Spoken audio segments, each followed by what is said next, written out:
శ్రీ శివ పంచాక్షర స్తోత్రం.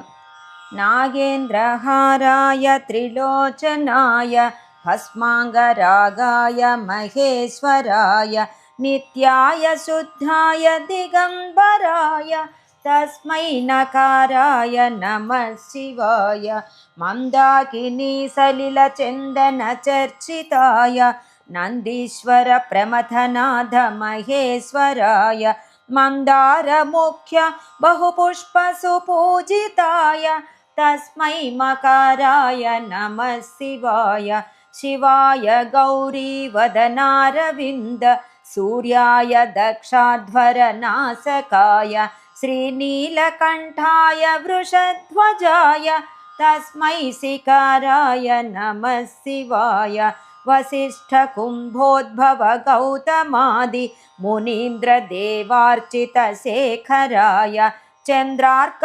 వైశ్వానరలోచనాయ తస్మై వకారాయ నమః శివాయ యక్షస్వరూపాయ జటాధరాయ పినాకహస్తాయ సనాతనాయ సుదివ్యదేహాయ దిగంబరాయ తస్మై యకారాయ నమః శివాయ పంచాక్షరమిదం పుణ్యం యః పఠేత్ శివ సన్నిధౌ శివలోకమవాప్నోతి శివేన సహ మోదతే.